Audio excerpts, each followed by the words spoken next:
11ஆம் வகுப்பு மாணவர்களுக்கு கணங்கள்ன்ற தலைப்பின் கீழ் அடிப்படை கருத்துக்களில் இது 3வது வீடியோ. இந்த வீடியோவில் அனைத்து கணம் அப்படின்றத முதல்ல பார்ப்போம். Universal set. பொதுவாக கணித செயல்பாட்டில் கருத்தில் கொள்ளப்படும் எல்லா கணங்களும் உட்கணங்களாக அமையுமாறு எடுத்துக்கொள்ளப்படும் ஒரு நிலையான கணம் அனைத்து கணம் எனப்படும். இக்கணத்தினை பொதுவாக U என குறிப்பிடுவோம் கேபிட்டல் லெட்டரில். இப்போ இங்கே நல்லா நோட் பண்ணிக்கோங்க. ஒரு கண செயல்பாடு கணித செயல்பாடு நம்ம எடுத்துக்கிறோம். அந்த செயல்பாட்டில் எல்லா கணங்களும் நான் எடுத்துக்கிற கணங்கள் ABCDன்னு என்ன எத்தனை கணம் எடுக்கிறோமோ அத்தனை கணங்களும் ஒரு குறிப்பிட்ட கணத்துக்கு உட்கணமாக இருக்கணும். அந்த மாதிரி இருக்கக்கூடிய ஒரு பெரிய கணம் தான் என்னவாக இருக்கணும், நம்ம அனைத்து கணம் அப்படின்னு சொல்கிறோம். உதாரணத்துக்கு இயலெண்களை பற்றி நம்ம பேசுகிறோம் அப்படின்னு வச்சுக்கோங்க. A equal to set of all x such that x less than 5 அப்படின்னு சொல்கிறோம். இப்போ இந்த மாதிரி இப்போ இங்கே நம்ம இந்த கணம் இன்னும் முழுமையாக நாம் சொல்லலை. x less than 5னா இந்த கணத்தில் எங்கேருந்து உறுப்புகள் இருக்குன்றதே நமக்கு ஒன்றும் தெரியல. ஏன்னா கணம்னா தெளிவாக வரையறுக்கணும்னு சொல்லியிருக்கிறோம், முறையாக வரையறுக்கணும்னு சொல்லியிருக்கிறோம். Set of all x such that x less than 5 அப்படின்னு சொன்னோம்னா இப்போ இந்த கணத்தில் உங்களுக்கு உறுப்புகள் என்னெல்லாம் இருக்கலாம் அப்படின்னா அது ஏலெண்கள் இருக்கலாம் இல்லையா?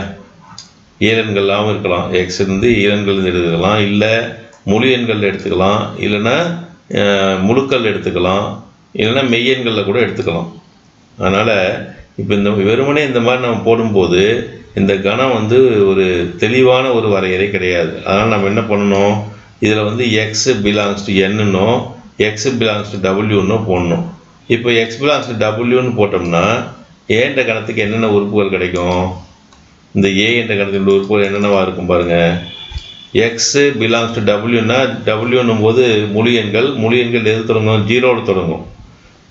நம்ம 0வில் தொடங்கக்கூடிய எண்கள் 5 விட குறைவான எண்கள் தான் இந்த கணத்தில் இருக்கும். அப்போ 0, 1, 2, 3, 4 இந்த உறுப்புகள் தான் இந்த கணத்துக்கு உறுப்புகளாக இருக்கும் இந்த வரையறையின்படி.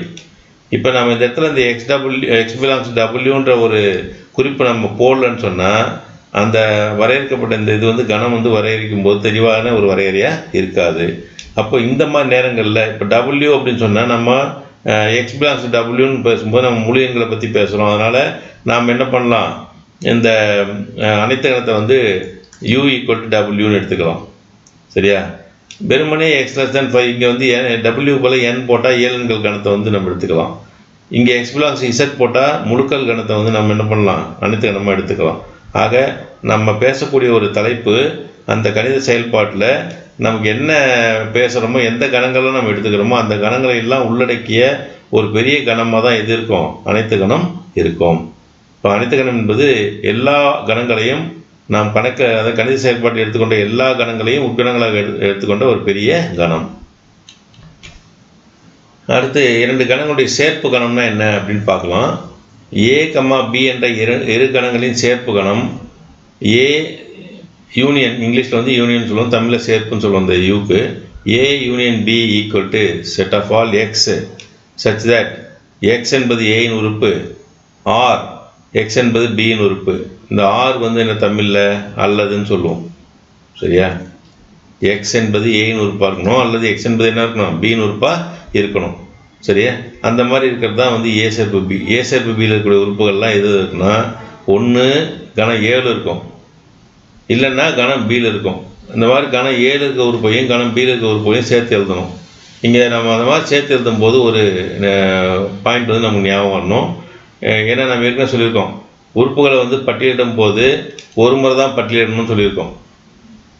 ஸோ ஒரு கணத்தில் உறுப்புகளை நம்ம எழுதும்போது ஒரு முறை மட்டுமே என்ன பண்ணோம், எழுதணும். 2 முறை 3 முறை வந்துச்சுன்னா அது ஒரு முறை எழுதினா போதும். அதே மாதிரி உறுப்புகள் இடம் மாறி இருந்தாலும் பிரச்சனை கிடையாது, ஆர்டர் வரிசை மாறி இருந்தால் கூட பிரச்சனை கிடையாதுன்னு சொல்லியிருக்கோம். அதனால் இப்போ உதாரணத்துக்கு நம்ம இந்த மாதிரி ஒரு கணம் எடுக்கணும்னு வச்சுக்கோங்க. ஏ என்ற கணத்தை ஏ என்ற கணம் 1, 2 எடுத்துக்கலாம். கணம் A equal to 1, 2. சரியா? கணம் B என்பது என்ன எடுத்துக்கலாம்னா 2,3 அப்படின்னு எடுத்துக்கலாம். அப்படின்னா ஏ சேர்ப்பு பி எழுதும்போது இதை எப்படி படிக்கணும்? ஏ சேர்ப்பு பின்னு படிக்கணும்னு சொல்லியிருக்காங்க. எழுதும்போது முதல்ல 1, அப்புறம் 2 ஏவில் இருக்கிறது எழுதியாச்சு. பியில் இருக்க உறுப்புகளை சேர்க்கணும். இப்போ இது கூட சேர்க்கும்போது 2ன்ற உறுப்பு ஏற்கனவே வந்துடுச்சு. 2 வந்து ஏற்கனவே எழுதுனாலும் மறுபடியும் எழுத வேண்டியதில்லை. 2 முறை வந்திருக்கனால ஒரு முறை எழுதினா போதும். அடுத்தது 3. அப்போ இதுதான் வந்து ஏ சேர்ப்பு பி. இப்போ புரியுது இல்லையா? அந்த 2ன்ற உறுப்பு 2 முறை வந்திருக்கனால நம்ம என்ன பண்ணுறோம்? அது சேர்ப்பில் எழுதும்போது ஒரு முறை மட்டும் எழுதுகிறோம். இதுதான் வந்து இந்த சேர்ப்பு கணத்துக்கான ஒரு அடிப்படை. இந்த சேர்ப்பு கணத்தினுடைய சில பண்புகள் வந்து கீழே கொடுத்துருக்குறோம். இதை வந்து முடிவுகளாக கொடுத்துருக்குறோம். ஏ சேர்ப்பு ஏ சமம் ஏ. ஒரு கணத்தோட அந்த கணத்தை அதே கணத்தை வந்து ஒரு கணத்துக்கு அதே கணத்தோட சேர்ப்பு கணம் கண்டுபிடிச்சா மீண்டும் என்ன கிடைக்கும்? அதே கணம் தான் கிடைக்கும். அடுத்தது ஏ சேர்ப்பு வெற்றுக்கணம். ஏ வெற்றுக்கணத்து கூட ஒரு கணத்தை சேர்த்தோம்னா ஏன்ற கணம் தான் கிடைக்கும். அடுத்தது ஏ கூட அனைத்து கணத்துக்கு சேர்ப்பு கண்டுபிடிச்சா அனைத்து கணம் கிடைக்கும். ஏன்னா ஏ என்பது அனைத்து கணத்தினுடைய உட்கணம். இப்போ பெரிய கணம் தான் கிடைக்கும். ஏ இது ஏ வந்து சிறிய உட்கணம். எதுக்கு உட்கணம்? அனைத்து கணத்துக்கு உட்கணம். அப்படின்னா அந்த யூக்குள்ளே எது அடங்கியிருக்கும்? ஏ இருக்கும். அப்போ ரெண்டையும் சேர்க்கும்போது பெரிய கணமான யூ தான் கிடைக்கும். இதெல்லாம் கொஞ்சம் நல்லா நோட் பண்ணிக்கோங்க. அடுத்து ரொம்ப ரொம்ப முக்கியமான பண்பு வந்து பாருங்கள். இந்த பண்பு என்ன சொல்கிறாங்க? ஏ என்பது ஏ சேர்ப்பு பியின் உட்கணம் மற்றும் பி என்பது ஏ சேர்ப்பு பியின் உட்கணம். இங்கே பாருங்கள், இதுதானே ஏ சேர்ப்பு பி. இந்த படத்தில் வந்து இது ஏ, இது பி, ரெண்டும் சேர்ந்து இந்த பிங்க் கலரில் இருக்கக்கூடிய இந்த இதுதான் வந்து என்ன? ஏ சேர்ப்பு பின்ற கணம். இதில் ஏ அப்படின்றது ஏ சேர்ப்பு பியில் ஒரு பகுதியாக இருக்குது. கணம் பியும் ஏ சேர்ப்பு பி, இது ஃபுல்லாக சேர்ந்து ஏ சேர்ப்பு பி முழுசும். இதில் ஏ வந்து ஒரு பகுதி, பி ஒரு பகுதி. அப்போ ரெண்டுமே வந்து சிறிய கணங்கள் தானே, ஏ சேர்ப்பு பியோட சிறிய கணங்கள். அதனால் ஏன்ற கணமும் ஏ சேர்ப்பு பின்ற உட்கணமாக இருக்கும், பின்றதும் ஏ சேர்ப்பு பின்ற உட்கணமாக இருக்கும். இதை நம்ம பின்னாடி நம்ம கணக்குங்கள்லாம் போடும்போது பயன்படுத்திக்கலாம். அடுத்து பண்பு பரிமாற்று பண்புன்னு ஒன்று கொடுத்துருக்காங்க பாருங்க. ஏ சேர்ப்பு பி சமம் பி சேர்ப்பு ஏ. ஏ சேர்ப்பு பி, அதாவது ஏ கூட பியை சேர்த்து எழுதுறதும் பி கூட ஏவை சேர்த்து எழுதுறதும் ரெண்டும் ஒன்று தான். சேர்ப்பு கணக்கு கண்டுபிடிக்கிறது ஒன்று தான் அப்படின்னு சொல்கிறாங்க. இப்போ இங்கே பாருங்கள், இந்த உதாரணத்துக்கு எடுத்துருக்கோம். ஏ பி எடுத்துருக்கோம் இல்லையா? இதில் பி சேர்ப்பு ஏன்னா என்ன வரும்? பி சேர்ப்பு ஏ எழுதுனீங்கன்னா என்ன கிடைக்கும் பாருங்கள். முதல்ல பி எழுதுனோமா, 2, 3. அடுத்து இது கூட எதை சேர்க்கணும்? ஏவை சேர்க்கணும். 1, 2 1 வந்து சேர்த்துக்கலாம். ஏன்னா அது பியில் இல்லை, அதனால் ஏவில் இருக்குது, சேர்த்துக்கிட்டோம். அடுத்து 2ன்றத உறுப்பு சேர்க்கும்போது 2 ஏற்கனவே வந்துடுச்சு, அதனால் திரும்ப எழுத வேண்டிய அவசியம் கிடையாது. இப்போ பி சேர்ப்பு ஏவும் ஏ சேர்ப்பு பியும் சமமா அப்படின்னா சமம் தான். காரணம் வந்து இங்கே பாருங்கள், ஏ சேர்ப்பு பியில் 1 இருக்குது, இங்கேயும் 1 இருக்குது, இங்கே 2 இருக்குது, இங்கேயும் 2 இருக்குது, இங்கே 3 இருக்குது, இங்கேயும் 3 இருக்குது. ஆனால் உறுப்புகளினுடைய வரிசைகள் மாறி இருக்கு. 2 கணத்தில் இருக்கக்கூடிய உறுப்புகள் ஒரே உறுப்புகள் தான், ஆனால் அவை இடம் மாறி இருக்குது. அந்த மாதிரி ஒரே உறுப்புகள் வந்து வரிசை மாறி இருந்தால், இடம் மாறி இருந்ததுனாக்க அது வந்து நம்ம 2 சமம் தான். அதனால் ஏ சேர்ப்பு பியும் பி சேர்ப்பு எப்படி இருக்கும்? சமமாக இருக்கும்ன்றது இந்த எடுத்துக்காட்டு மூலமாக நமக்கு தெரியுது. அடுத்த கணம் வந்து வெட்டு கணம், இன்டர்செக்ஷன் ஆஃப் செட்ஸ். 2 கணம் எடுத்துக்கிறோம், ஏ பின்ற 2 கணங்கள் எடுத்துக்கிறோம். அந்த 2 கணங்களுக்கு வெட்டு கணம் அப்படின்னு சொல்கிறது இன்டர்செக்ஷன் ஏ வெட்டு பி. இதை படிக்கும்போது இந்த குறியீடு வந்து இன்டர்செக்ஷன் இங்கிலீஷில் சொல்லலாம், தமிழில் வெட்டு. ஏ வெட்டு பின்னா என்ன வரையறை சொல்கிறாங்கன்னா, set of all x such that x belongs to A. X என்பது ஏயின் உறுப்பு அண்டு எக்ஸ் என்பது பியின் உறுப்பு. இந்த அண்டுன்றது வந்து மற்றும், சரியா? அதாவது அந்த உறுப்பு நம்ம எடுக்கக்கூடிய உறுப்பு எதில் இருக்கணும்? ஏவிலையும் இருக்கணும், பிலையும் இருக்கணும். ஏ மற்றும் பி ரெண்டுலேயுமே இருந்தால் தான் அது ஏ வெட்டு பியில் வரும். அதான் அதுக்கு அர்த்தம். பொதுவாக இருக்கணும், ஏவிலையும் இருக்கணும் அந்த உறுப்பு, பிலையும் இருக்கணும். அந்த மாதிரி ஏவிலையும் பிலையும் பொதுவாக இருக்கக்கூடிய உறுப்புகளை மட்டுமே கொண்ட கணத்துக்கு என்ன பேர்? வெட்டு கணம்னு பேர். இதை வந்து ஏ வெட்டு பின்னு படிக்கணும். இப்போ இந்த படத்தை பார்த்தீங்கன்னா தெரியும் பாருங்கள், இது ஏ, இது வந்து பி. 2 வட்டத்துக்கு பொதுவாக இருக்கக்கூடிய இந்த பகுதி இருக்கு இல்லையா, இதான் வந்து என்னது? ஏ வெட்டு பி. இந்த பகுதி வந்து என்னது? ஏ வெட்டு பி. அப்போது ஏ வெட்டு பின்றது ஏவுக்கும் பிக்கும் பொதுவாக உள்ள பகுதி அப்படின்னு அர்த்தம். சரி, இதுக்கு பண்புகள்லாம் கொடுத்துருக்காங்க பாருங்கள். ஏ வெட்டு ஏ, ஏவுக்கும் அதாவது ஒரே 2 அது ஏ வெட்டு ஏன்னா இப்போ 2 ஒரு சமகணங்கள் தானே, அதனால் ஏ வெட்டு ஏ வந்து சமமாக ஏவுக்கு தான் சமமாக இருக்கும். அடுத்தது ஏவுக்கும் வெட்டு கணத்துக்கும் பொதுவான உறுப்பு எதுவும் இருக்காது. என்ன காரணம்னா வெட்டு கணத்தில் உறுப்பு எதுவும் இருக்காது. அப்படின்னா இதுக்கு பொதுவாக வந்து வெட்டு கணம் கண்டுபிடிச்சா, இன்டர்செக்ஷன் கண்டுபிடிச்சா அது என்னவாக இருக்கும்? எம்டி செட்டாக தான் இருக்கும், வெட்டு கணமாக தான் இருக்கும். அடுத்தது ஏன்ற கணத்துக்கும் அனைத்து கணத்துக்கும், அனைத்து கணம் தான் பெரிய கணம் இல்லையா? இப்போ இந்த மாதிரி இருக்குன்னா இதானே வந்து இது வந்து யூன்னு சொல்கிறோம். இதுக்குள்ளே வந்து என்ன இருக்குது? ஏ இருக்குது. இது ஏன்னு எடுத்துக்கோங்க. இப்போ ஏவுக்கும் அனைத்து கணத்துக்கும் பொதுவாக இருக்கிற பகுதி எது மட்டும்தான் இருக்கும்? இந்த ஏன்ற பகுதி மட்டும்தான் இருக்கும் இல்லையா? இந்த பகுதியில் இருக்கிற உறுப்புகள் மட்டும்தான் ஏவுக்கும் அனைத்து கணத்துக்கும் பொதுவாக இருக்கும். அதனால் எந்த ஒரு வெட்டு இதுக்கு இந்த ரெண்டுக்கும் நம்ம வந்து இன்டர்செக்ஷன் கண்டுபிடிச்சா, வெட்டு கணம் கண்டுபிடிச்சா அது எதுக்கு சமமாக இருக்கும்? அந்த ஏவுக்கு தான் சமமாக இருக்கும். அதான் இங்கே மீனிங் இதுக்கு. அடுத்தது என்ன கொடுத்துருக்காங்க பாருங்கள். இங்கே ஏ என்பது அனைத்து கணம் யூவினுடைய உட்கணம். சரியா? நெக்ஸ்ட்டு முன்ன மாதிரியே இது முக்கியமானது என்னென்னா, ஏ வெட்டு பி எதோட உட்கணம்? ஏவோட உட்கணம். இந்த படத்தை கவனிங்க. இது வந்து ஏ வெட்டு பி, இந்த பகுதி தானே ஏ வெட்டு பி இல்லையா? இந்த பகுதி வந்து என்னது? இதுதான் வந்து ஏ வெட்டு பி. இந்த ஏ வெட்டு பி எதுக்குள்ளே இருக்குது? ஏவுக்குள்ளே இருக்குது. இந்த ஏ வெட்டு பி எதுக்குள்ளே இருக்குது? பிக்குள்ளவும் இருக்குது. அப்படின்னா இந்த ஏ வெட்டு பி ஏவோட உட்கணமாகவும் இருக்கும், ஏ வெட்டு பின்றது பியோட உட்கணமாகவும் இருக்கும். இது பார்த்துக்கோங்க. ஏ வெட்டு பி ஏயின் உட்கணம் மற்றும் ஏ வெட்டு பி பியின் உட்கணம். இந்த பாயிண்ட் ஞாபகம் வச்சுக்கோங்க. சரியா? அடுத்து அதுக்கப்புறம் என்னென்னா, பரிமாற்று விதி எப்படி ஏ சேர்ப்பு பி சொன்னோமோ அந்த மாதிரி ஏ வெட்டு பியும் பி வெட்டு ஏவும் எப்படி இருக்கும்? சமமாக இருக்கும். இப்போ இது பாருங்கள், ஒரு எக்ஸாம்பிள் போட்டோம்னா தெரியும் நமக்கு. ஏ ஈக்குவல் டு ஏற்கனவே எடுத்து என்ன எடுத்துருக்கீங்க? 1,2ன்னு எடுத்துருக்கீங்க இல்லையா? பின்ற கணம் என்ன எடுத்துருக்கீங்க? 2,3ன்னு எடுத்துக்கிறோம். அப்படின்னா ஏ வெட்டு பி என்ன? ஏ வெட்டு பி என்பது ஒரு எந்த உறுப்பு ஏவுலேயும் இருக்குது பியில் இருக்கோ அதை மட்டும் எடுக்கணும். ரெண்டுலேயும் இருக்கிற உறுப்பை தான் எடுக்கணும். அப்போ இந்த 2 உறுப்பு ஏவில் இருக்குது, பியிலையும் இருக்குது. அப்படின்னா அது எங்கே வந்துடும்? ஏ வெட்டு பிக்கு வந்துடும். ஸோ இந்த மாதிரி ரெண்டுலேயுமே இருக்கக்கூடிய உறுப்புகள் மட்டும்தான் எங்கே வரும்? ஏ வெட்டு பியில் இருக்கும். சரியா?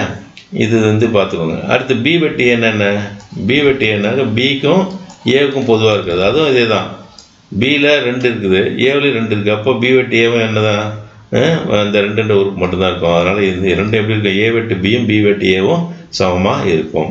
அது பரிமாற்று விதின்னு பேர். இந்த விதிக்கு பேர் என்னது? பரிமாற்று விதி. சரி, ஒரு முக்கியமான குறிப்பு என்னென்னா, இந்த முக்கியமான குறிப்புன்றது நாம் சேர்ப்பு கணத்தையும் வெட்டு கணத்தையும் இணைச்சி நாம் சொல்கிறோம். எப்படி சொல்கிறோன்னு பாருங்கள். இப்போ முன்ன வந்து ஏ என்பது ஏ சேர்ப்பு பியின் உட்கணம்னு சொன்னோம். இதில் ஏ வெட்டு பி என்பது ஏனுடைய உட்கணம் சொல்லுவோம். அப்போ ரெண்டுக்குமே வந்து ஏன்றது ஏ சேர்ப்பு பிக்கு உட்கணும், ஏ வெட்டு பி வந்து ஏவுக்கு உட்கணும். அப்படின்னா எது பெரிய கணம்? ஏ வெட்டு பி எதுக்குள்ளே அமைஞ்சிருக்குது? ஏ சேர்ப்பு பிக்குள்ளே தான் அமைஞ்சிருக்குது. அப்போ ஏ வெட்டு பி எதுக்கு உட்கணமாக இருக்கும்? ஏ சேர்ப்பு பிக்கு உட்கணும். புரியுதா சொல்கிறது? ஏன்றது ஏ சேர்ப்பு பிக்கு உட்கணும். அப்போ இது வந்து ஏ சேர்ப்பு பி தான் எல்லாத்தோட பெரிய கணம். அதுக்குள்ளே எது இருக்குது? ஏ இருக்குது. ஏவுக்குள்ளே எது இருக்குது? ஏ வெட்டு பி இருக்குது. சரிதானே? இது ஏ சேர்ப்பு பி. இந்த பகுதி ஃபுல்லாக வந்து ஏ சேர்ப்பு பி. இதுக்குள்ளே எது இருக்குது? ஏ இருக்குது. ஏவுக்குள்ளே என்ன இருக்குது? ஏ வெட்டு பி இருக்குது. ஸோ இதுதான் வந்தது. அதே மாதிரி ஏ வெட்டு பி என்பது பியின் உட்கணம், பி என்பது ஏ சேர்ப்பு பியின் உட்கணம். இப்போ நல்லா நோட் பண்ணிக்கணும். ஒரு கணத்து கூட சேர்ப்பு கண்டுபிடிச்சா அது பெரிய கணமாக இருக்கும். ஒரு கணத்துக்கு கூட வெட்டு கண்டுபிடிச்சா, இப்போ ஏ கூட சேர்ப்பு கண்டுபிடிச்சா ஏ யூனியன் பி பெருசு, ஏ கூட வெட்டு கண்டுபிடிக்கணும் பிக்குன்னா அது சின்ன கணம். அப்போது ஏ வெட்டு பி தான் சிறிய கணம் இருக்கிறதுலையே. புரியுது இல்லையா? ஏ சேர்ப்பு பி மிகப்பெரிய கணம். அப்போது இந்த கான்செப்ட் வந்து ரொம்ப முக்கியமான ஒரு ரிசல்ட். அடுத்து வெட்டா கணங்கள், டிஸ்ஜாயின்ட் செட்ஸ் ரொம்ப முக்கியம். ஏ மற்றும் பி ஆகிய இரு கணங்களுக்கு பொதுவான உறுப்பு இல்லை எனில், பொதுவான உறுப்பு எதுவும் இல்லை எனில் அந்த மாதிரி கணங்களுக்கு என்ன பேர்? வெட்டா கணங்கள்னு பேர். அதாவது ஏ மற்றும் பி ஆகியவை வெட்டா கணங்கள் எனில் ஏ வெட்டு பி ஈக்குவல் டு வெற்று கணம் ஆகும். ரெண்டுக்கும் பொதுவான உறுப்பு எதுவும் இல்லைன்னா அது என்ன கணது? வெற்று கணம் ஆகும். சரியா? இப்போ பாருங்கள், ஏ அப்படின்றது 1,2ன்னு எடுத்துக்கலாம். கணம் பி அப்படின்றது 3,4ன்னு எடுத்துக்கலாம். சரியா? அப்படின்னா ரெண்டுக்கும் ஏ வெட்டு பி என்னவா இருக்கும்? வெட்டுன்னா என்ன அர்த்தம்? அது ஏவிலே இருக்கணும், பியில் இருக்கணும். எந்த உறுப்பு ஏவிலையும் பி 2 கணத்துலையும் இருக்குதோ அதை மட்டும்தான் எழுதணும். 1 இங்கே இல்லை, பியில் இல்லை. 2 பியில் இல்லை. 3 பியில் இருக்குது, ஏவில் இல்லை. 4 பியில் இருக்குது, ஏவில் இல்லை. ஆக இந்த 2 கணங்களுக்கும் பொதுவாக எந்த உறுப்புமே இல்லை. அதனால் ஏ வெட்டு பி என்ன கணம்? வெற்று கணம். அந்த பொதுவான உறுப்புகள் எதுவும் இல்லாத வெற்று கணமாக கிடைக்கும். இந்த கணங்களுக்கு அப்படின்னா இந்த ஏவும் பி என்ன கணங்கள்? வெட்டா கணங்கள், அதாவது டிஸ்ஜாயிண்ட் செட்ஸ்ன்னு சொல்லுவோம். புரியுதா? இப்போ பார்த்தீங்கன்னா இந்த ஏவில் வந்து என்ன இருக்குது? 1 2 இருக்குது. பியில் என்ன இருக்குது? பியில் வந்து 3 4 இருக்குது. 3 4 இருக்குது. இந்த கணத்துக்கு இந்த கணத்தில் இருக்க எந்த உறுப்பும் இதுக்குள்ளே இல்லை, இதில் இருக்க எந்த உறுப்பும் இதில் இல்லை. அதனால் வெட்டா கணங்களை இப்படி தான் நம்ம 2 வட்டங்கள் தனித்தனியாக தொடாத மாதிரி போடணும். இன்டர்செக்ஷன் போட்டால் பொதுவாக இருக்குன்னு அர்த்தம். முன்னெல்லாம் வெட்டுற மாதிரி போட்டிருந்தோம் இல்லையா, அப்போ பொதுவாக இருக்குன்னு அர்த்தம். இப்போ இது வந்து பொதுவாக இல்லைன்னு அர்த்தம். சரி, இப்போது இந்த குறிப்பு பாருங்கள். பி என்பது ஏயினுடைய உட்கணமாக இருந்ததுன்னா, தகு உட்கணமாக இருந்ததுன்னா ஏ கமா பி என்ற இரு கணங்களின் சேர்ப்பு மற்றும் வெட்டு ஆகியவற்றின் வெண்படங்கள் என்னன்னு பாருங்கள். இப்போ பி என்பது ஏயினுடைய உட்கணம் அப்படின்றது இந்த படம் கொடுக்கும். பி வந்து உள்ளே இருக்குது, ஏ வந்து வெளியே இருக்குது. சரியா? ஏ சேர்ப்பு பி கண்டுபிடிக்கணும். இது வந்து முக்கியம். ஒன்று ஏ சேர்ப்பு பி கண்டுபிடிச்சா எதுக்கு சமமாக இருக்கும்? இது வந்து பி என்ன பண்ணுறோம்? ஏ கூட சேர்க்குறீங்க. இப்போ பியும் ஏவும் சேர்த்துறதுனா பெரிய கணம் கிடைக்கும். பெரிய கணம் எது? ஏ. அது இங்கே இருக்குது. இது ரெண்டுக்கும் பொதுவாக இருக்கிறதுன்னு பார்க்கும்போது இந்த இதுக்கும் பொதுவானா அது இந்த பகுதிக்கு மட்டும்தான் பொதுவாக இருக்கும். இங்கே இருக்கிறதெல்லாம் பொதுவாக இருக்காது. இப்போ பியில் ஒரு உறுப்பு இருந்தால் அது வெளியே இங்கே ஏவிலையும் இருக்குதுன்னு சொல்லிடலாம். ஆனால் இந்த பிக்கும் இதுக்கும் பொதுவான உறுப்புன்னு எந்த பகுதி மட்டும்தான்? இந்த உள்ளே இருக்கக்கூடிய வட்டம் மட்டும்தான். அப்போ அது மட்டும்தான் வந்து நாம் ஷேட் பண்ணியிருப்போம். இல்லை எல்லோவில். அப்போ ஏ வெட்டு பி எது சமமாக இருக்கும்? சின்ன கணம் பிக்கு சமமாக இருக்கும். பார்த்துக்கோங்க. உட்கணமாக இருக்கும்போது சேர்ப்புன்னா பெரிய கணம் கிடைக்கும், வெட்டுனா சின்ன கணம் கிடைக்கும். இது நம்ம நோட் பண்ணி வச்சுக்கணும். நிரப்பி கணம், complement of a set. U எனும் அனைத்து கணத்தின் உட்கணமான ஏ எனும் ஒரு கணத்திற்கு நிரப்பி கணம் ஏ பிரைம் அல்லது ஏ டேஷ்னு சொல்லுவோம். இந்த டேஷ் போட்டுங்களே அது வந்து ஏ பிரைம்னு கூட படிக்கலாம், அல்லது ஏ காம்ப்ளிமெண்ட் ஏயின் நிரப்பு கணம் என குறிப்பிட்டு ஏ ஈக்குவல் டு இங்கே வந்து டேஷ் விட்டுடுச்சு, என்ன பண்ணோம்? A dash equal to set of all x such that x belongs to U and x does not belong to A. அதாவது எக்ஸ் என்பது யூவின் உறுப்பு, ஆனால் எக்ஸ் என்பது என்ன? ஏயின் உறுப்பு அல்ல. இந்த வந்து அண்டுன்றது வந்து மற்றும்னு வரணுங்க. சரியா? அண்டுன்னா தமிழில் வந்து என்ன இருக்கணும்? மற்றும். சரியா? அப்போ ஏ டேஷ்ன்றது நிரப்பு கணம் ஏ காம்ப்ளிமெண்ட் இப்படி கூட எழுதலாம். அது A complement equal to A dash equal to set of all x. இந்த எக்ஸ் இந்த கணத்தில் என்னென்ன உறுப்புகள் இருக்குன்னா, அந்த கணத்தில் இருக்கக்கூடிய உறுப்பு எங்கே இருக்கணும்னா எக்ஸுன்றது அனைத்து கணத்தில் இருக்கும். ஆனால் எக்ஸ்ன்றது எங்கே இருக்காது? ஏவில் இருக்காது. ஏவில் இல்லாத உறுப்புகள் எங்கே இருக்கணும்? அனைத்து கணத்தில் இருக்கணும். அதுதான் வந்து என்னது? ஏயின் நிரப்பு கணம், நிரப்பி கணம்னு சொல்கிறோம். சரியா? நிரப்பு கணம், நிரப்பி கணம் எல்லாமே பார்த்துக்கோங்க. சரி, இப்போ ஒரு உதாரணத்துக்கு இதில் சொல்லலாம் பாருங்கள். இப்போ யூ அப்படின்றது நான் என்ன எடுத்துக்கிறேன்னா ஏ பி சி டி இ அப்படின்னு எடுத்துக்கலாம். சரியா? அடுத்தது ஒரு கணம் ஏ நான் எப்படி எடுத்துக்கிறேன் அப்படின்னா ஏ பி டி அப்படின்னு எடுத்துக்கிறேன். புரியுதா? அப்போ ஏ ப்ரைம் என்ன? ஏ டேஷ் என்ன? ஏ டேஷ்ன்றது வந்து ஏவில் இருக்கிற உறுப்பை விட்டுட்டு மீதியை மட்டும் எங்கேருந்து எடுத்துக்கணும்? அனைத்து கணத்துலேருந்து இருக்கணும். ஏவில் இல்லாத உறுப்பு, ஏ இல்லாத உறுப்பு எங்கே இருக்கணும்? அனைத்து கணத்தில் இருக்கணும். என்ன உறுப்பு இருக்குது பாருங்கள்? ஏ இங்கே இருக்குது, பி இங்கே இருக்குது, டி இங்கே இருக்குது. அப்போ இல்லாத உறுப்பு எது? இந்த சியும் இயும் தான். அப்போ சி கமா இ இதான் வந்து ஏ டேஷ். சரியா? இப்போ ஏ ப்ரைம் கண்டுபிடிச்சாச்சு. இப்போ இங்கே பாருங்கள், இது ஏ வந்து என்ன? ஏ பி டி இதெல்லாம் வந்து ஏ இங்கே இருக்கா? ஏ டேஷ்ன்றது ஏவுக்கு வெளியே தான் இருக்கும், ஆனால் அனைத்து கணத்துக்கு உள்ளே இருக்கும். ஏன்னா அனைத்து கணம் தான் பெரிய கணம், அதுக்குள்ளே தான் இருக்கணும். அப்போ ஏ டேஷ்ன்றது ஏல இல்லாத உறுப்பு, வெளியே இருக்கிறது என்னென்ன இருக்கும்? அப்போ இங்கே வந்து ஒரு சின்னு இங்கே இருக்கும், இங்கே ஒரு ஈன்னு இருக்குன்னு வச்சுக்கோங்க. இப்போ எல்லாம் சேர்ந்ததுன்னா ஏபி சிடிஇ யூனியன் கண்டுபிடிக்கணும்னு வச்சுக்கோங்க. சேர்ப்பு கண்டுபிடிச்சா என்ன கிடச்சிடும்? அனைத்து கணம் கிடச்சிடும். இதான் பார்த்துக்கணும். இதான் வந்து நிரப்பு கணத்துக்கான வரையறை. இதில் நம்ம வந்து ஒரு 2 முடிவுகள் நம்ம ஞாபகம் வச்சுக்கலாம். ஏன்னா அடிக்கடி நம்ம பயன்படக்கூடிய முடிவுகள். ஏ சேர்ப்பு ஏ ப்ரைம் ஏ டேஷ் இப்போ ஏன்றது ஏ பிரைம் சேர்த்தோம்னா கிடைக்கிறது என்ன அப்படின்னு பாருங்கள். ஏன்றது என்ன? ஏ பி டி தானே. சேர்ப்பு ஏ டேஷ் என்ன? சியும் ஈயும். இது ரெண்டுக்கும் சேர்ப்பு கணம் கண்டுபிடிக்கிறோம். அப்போ ரெண்டையும் சேர்த்து எழுதலாமா? ஏ பி சி டி இ. இப்போ இதில் என்ன உறுப்புகள் இருக்கும்? ஏ பி சி டி இ. ஏன்னா ரெண்டும் இருக்கிற உறுப்புகளை சேர்த்து எழுதணும். இது வந்து எதுக்கு சமம்? அனைத்து கணத்துக்கு சமம். அப்போது ஏ சேர்ப்பு ஏ டேஷ் எதுக்கு சமமாக இருக்கும்? அனைத்து கணத்துக்கு சமமாக இருக்கும். இது ஒரு முடிவாக எடுத்துக்கலாம். சரி, இது ரெண்டுக்கும் அதே மாதிரி ஏ வெட்டு ஏ டேஷ் கண்டுபிடிக்கிறோன்னு வச்சுக்கோங்க. இது ரெண்டுக்கு என்ன பொதுவாக இருக்குது? ஏபிடி இதுதானே. ஏபிடி இது வந்து ஏ வெட்டு ஏ டேஷ் என்ன? சியும் ஈயும்.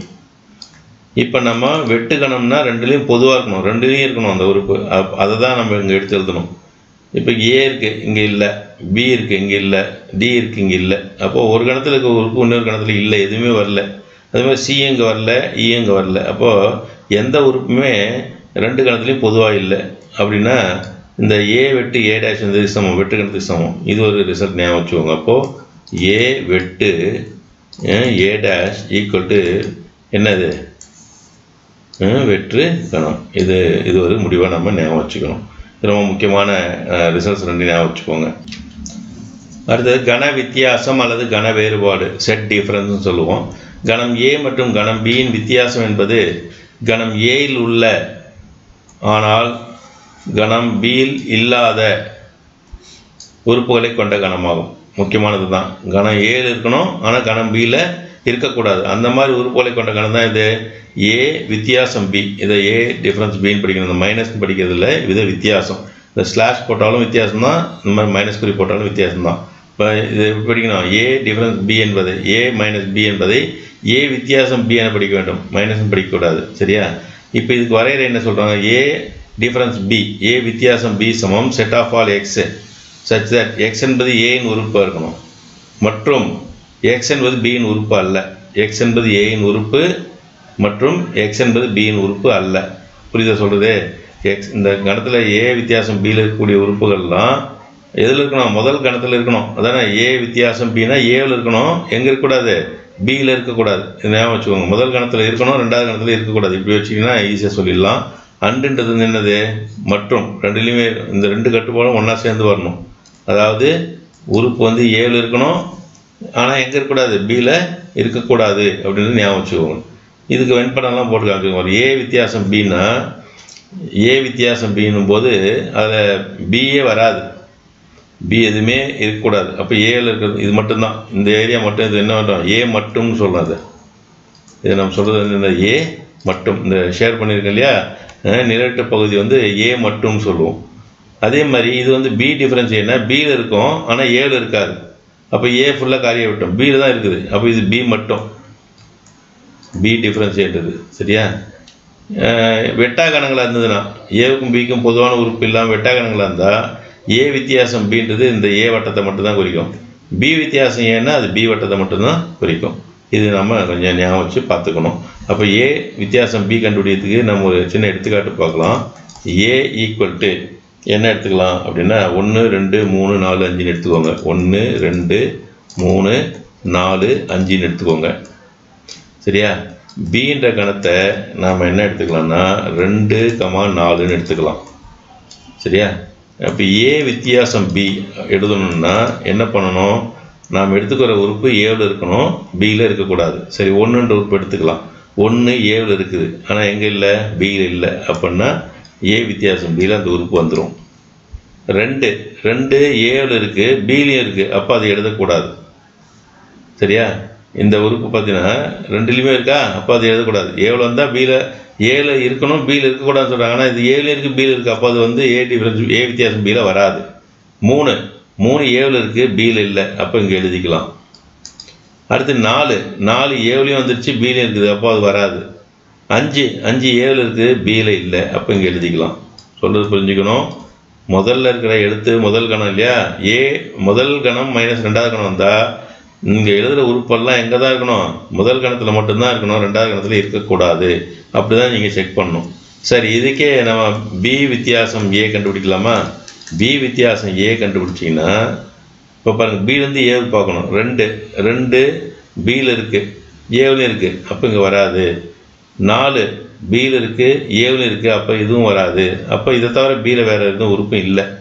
பியில் இருக்கக்கூடிய உறுப்பு எங்கே வரக்கூடாது? ஏவில் வரக்கூடாது. அப்போ தான் பி டிஃப்ரென்ஸ் ஏ எழுத முடியும். ஆனால் பியில் இருக்க எல்லா உறுப்புமே எங்கே இருக்குது? ஏவில் இருக்கிறதுனால அது என்ன கணம்? அது வெற்று கணம். இப்படி தான் நம்ம அந்த பி டிஃப்ரென்ஸ் ஏவை கண்டுபிடிக்கிறோம். இந்த கன வித்தியாசத்துக்கான பண்புகள் கொடுத்துருக்காங்க. ஏ டேஷ் ஈக்குவல் டு அனைத்து கணம் டிஃப்ரென்ஸ் ஏ வித்தியாசம் ஏ, ஏ வித்தியாசம் பி ஈக்குவல் டு ஏ வெட்டு பி டேஷ். இது ரொம்ப முக்கியமான ஒரு பண்பு, பார்த்துக்கோங்க. ஏ வித்தியாசம் பி எப்படி எழுதலாம்? ஏ வெட்டு பி டேஷ்னு எழுதலாம். ஏ வித்தியாசம் ஏ 2 கணத்துக்கு சமமான கணங்களுக்கு வித்தியாசம் கண்டுபிடிச்சா அது வந்து வெற்று கணமாக இருக்கும். அடுத்து ஏ வித்தியாசம் வெற்று கணம், ஏவுக்கும் வெற்று கணத்துக்கும் வித்தியாசம் கண்டுபிடிச்சா ஏ கிடைக்கும். ஏ வித்தியாசம் பி ஈக்குவல் டு பி வித்தியாசம் ஏ அப்படின்னா ஏவும் பி எப்படி இருக்கணும்? சமகணங்களாக இருக்கும். அப்புறம் ஏவுக்கும் பிக்கும் வெற்று கணமாக, ஏ வெட்டு பி வந்து வெற்று கணமாக இருந்ததுன்னா, ஏ வெட்டு பி வந்து வெற்று கணமாக இருந்தால் ஏ வித்தியாசம் பி வந்து ஏவுக்கு சமமாக இருக்கும், பி வித்தியாசம் ஏ வந்து பிக்கு சமமாக இருக்கும். இது ஒரு பண்பு. இதெல்லாம் நீங்கள் நம்ம கணக்கு போடும்போது பயன்படுத்தி. அடுத்து சமச்சீர் வேறுபாடு, சிமெட்ரிக் டிஃப்ரென்ஸ்னால் என்னென்னு பார்க்கலாம்.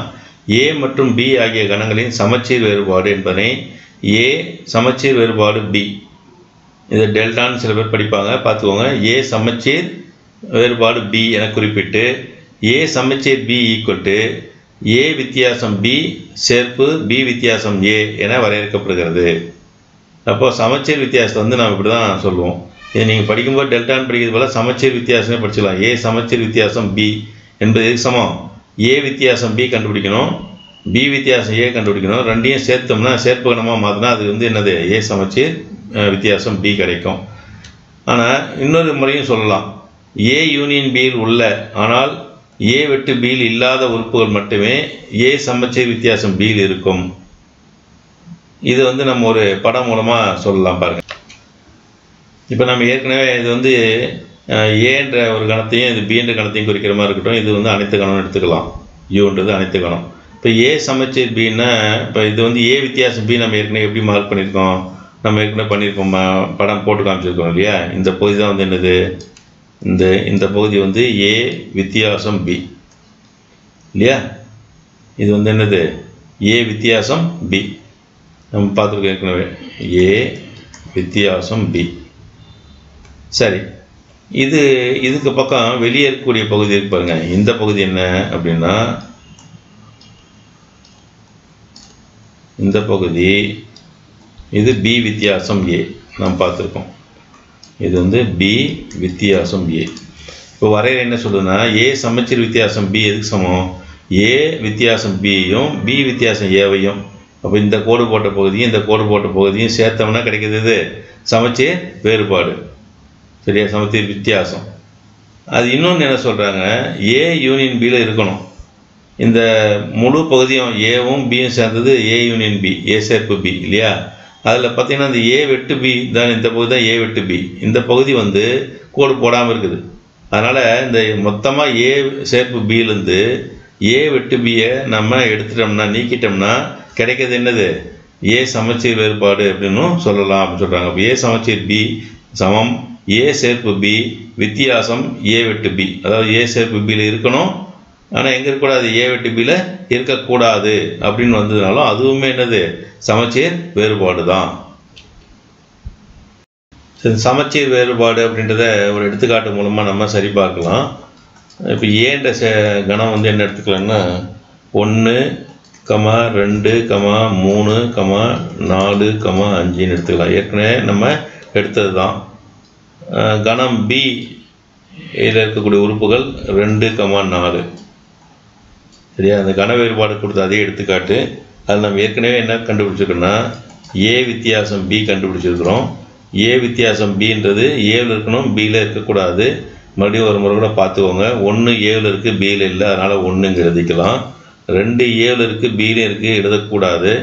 3 ஏவில் இருக்குது, பியில் இல்லை, அதனால் எழுதிக்கலாம். 4 ஏவில் இருக்குது, பியில் இருக்குது, அதனால் இந்த கணத்தில் வராது. 5 ஏவில் இருக்குது, பியில் இல்லை, அதனால் இங்கே எழுதிக்கலாம். ஸோ அப்போது முதல் கணத்தில் இருக்கணும், ரெண்டாவது கணத்தில் இருக்கக்கூடாது. அந்த மாதிரி உறுப்புகள் தான் ஏ வித்தியாசம் பி. பி வித்தியாசம் ஏன்னா இப்போ கீழேருந்து பார்க்கணும், பிலேருந்து ஏவுக்கு பார்க்கணும். பியில் 2 இருக்குது, ஏவுலேயும் 2 இருக்குது, அப்போ அது வராது. பியில் 4 இருக்குது, ஏவுலேயும் 4 இருக்குது, அப்போ அதுவும் வராது. அப்படின்னா பி வித்தியாசம் ஏ என்பது என்ன கணம்? வெற்று கணம்.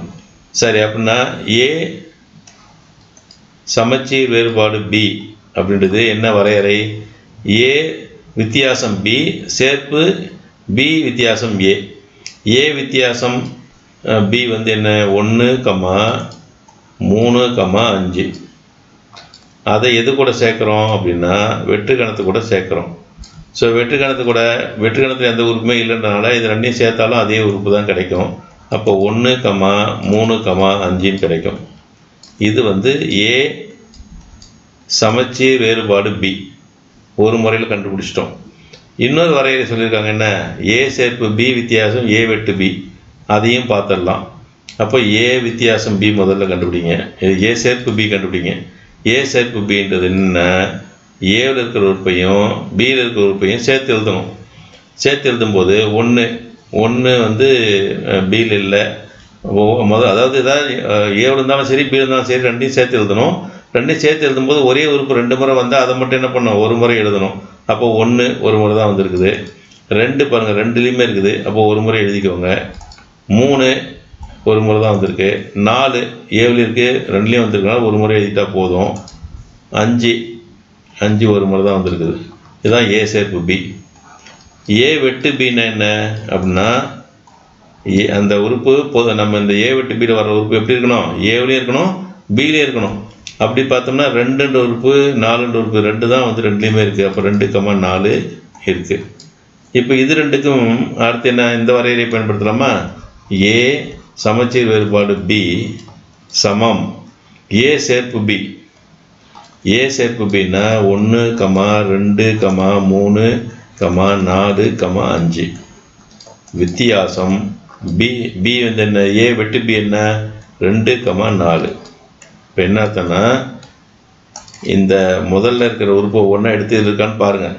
1 இதில் இருக்குது, முதல் கணத்தில் இருக்குது, ஆனால் இங்கே இல்லை. அதாவது ஏ சேர்ப்பு பியில் இருக்குது, ஏ வெட்டு பியில் இல்லை. அப்படின்னா இங்கே எழுதிக்கலாம். 2 வந்து இதுலேயும் இருக்குது, இதுலேயும் இருக்குது, அப்போ எழுதக்கூடாது. 2லேயும் வந்துச்சுன்னா அது எழுதக்கூடாது. 3 ஏ இந்த முதல் கணத்தில் ஏ சேர்ப்பு பியில் இருக்குது, இங்கே இல்லை, அப்போ 3 எழுதிக்கலாம். 4 இதுலேயும் வருது, இதுலேயும் வருது, அப்போ எழுதக்கூடாது. 5 இங்கே மட்டும்தான் இருக்குது, அப்போ 5 எழுதிக்கலாம். அவ்வளோதான்.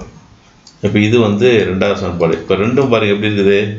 1, 3, 5 ஏ சமச்சீர் பி. அதாவது ஏ வித்தியாசம் பி சேர்ப்பு பி வித்தியாசம் ஏ கண்டுபிடிச்சாலும் அதே ஆன்சர் தான் வந்தது. ஏ சேர்ப்பு பி வித்தியாசம் ஏ வெட்டு பி கண்டுபிடிச்சா அதே ஆன்சர் தான் வந்தது. அப்போ 2 மெத்தட்லையுமே இது நம்ம ஒர்க் அவுட் பண்ணுறதுக்கு வாய்ப்பு இருக்குது.